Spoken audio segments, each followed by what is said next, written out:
সিলেটিরা মূলত বাংলাভাষী নন। সিলেটি জনগোষ্ঠী নিজস্ব ভাষার অধিকারী। সিলেটি ভাষা বাংলা থেকে সম্পূর্ণ আলাদা এবং প্রাচীন একটা স্বয়ংসম্পূর্ণ ভাষা। এই তথ্যটি অনেক সিলেটিরই অজানা। পৃথিবীতে প্রায় ৮,০০০ ভাষা রয়েছে। এর মধ্যে স্বয়ংসম্পূর্ণ ভাষার সংখ্যা ৩,০০০। এই ৩,০০০ ভাষার নিজস্ব বর্ণমালা রয়েছে, যা মানুষের মুখে উচ্চারিত রয়েছে। বিশ্বের স্বয়ংসম্পূর্ণ ভাষার একটি এই সিলেটি ভাষা। গবেষকদের মতে বাংলাদেশের মাতৃভাষা বাংলা হলেও সিলেটিদের মাতৃভাষা সিলেটি।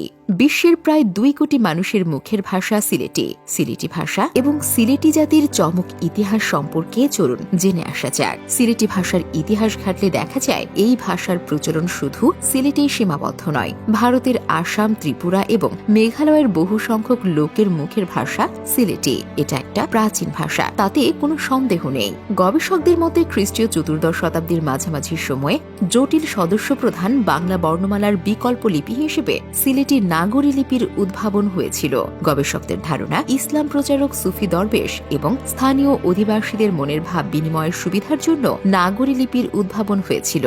এই নাগরী বা সিলেটি ভাষা শুধু ভারত বা বাংলাদেশে সীমাবদ্ধ নয়, ক্রমেই বিশ্বের বিভিন্ন দেশে বিস্তৃতি লাভ করেছে। সিলেটি ভাষা নিয়ে দেশে বিদেশে চলছে গবেষণা, কিন্তু প্রাচীন এই ভাষাটি প্রাতিষ্ঠানিক রূপ পায়নি এখনো।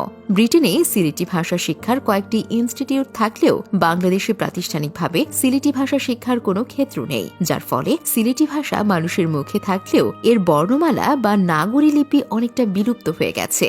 হারিয়ে যাচ্ছে এর ইতিহাস। ইংরেজি ভাষায় যেমন ২৬টি বর্ণ আছে, বাংলায় রয়েছে ৫০টি। ঠিক অনুরূপভাবেই সিলেটি ভাষায় রয়েছে ৩২টি বর্ণ।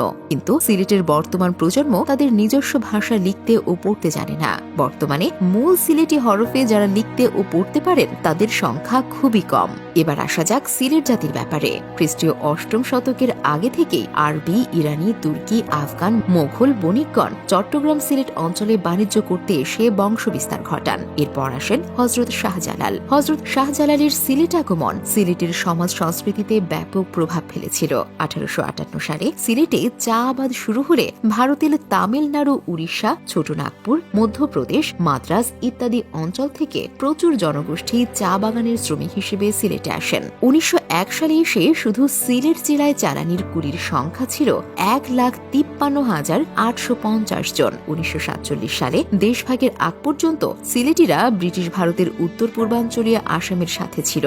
সিলেটকে দ্বিতীয় লন্ডন বলা হয়। এর কারণ হল সিলেটিরা বহু আগে থেকেই বিলাত যাত্রা করে বিলাতে অভিবাসী হয়েছিল।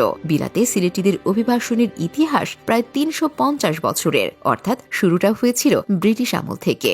আগে সিলেটে কাঠের বড় বড় নৌকা তৈরি হতো। আরব ব্যবসায়ীরা এখান থেকে সুগন্ধি কাঠ ও কাপড় নিয়ে যেতেন। মুঘল বাদশাহ আকবরের সময়কালে তার নোভারের জাহাজগুলো সিলেটে তৈরি হতো এবং এগুলো ছিল তৎকালীন ভারতবর্ষের সেরা জাহাজ।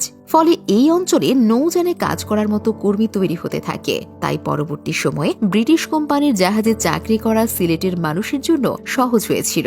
আর এই চাকরির সুবাদেই তাদের একটা অংশ ব্রিটেনে যাতায়াত করত। আর এভাবেই ভাষা ও জীবনযাত্রায় সিলেটিরা বাংলাদেশের অন্য অঞ্চলের মানুষের চেয়ে আলাদা হয়ে উঠেছে। বাংলাদেশের ভেতর সিলেট যেন ভিন্ন এক অঞ্চল।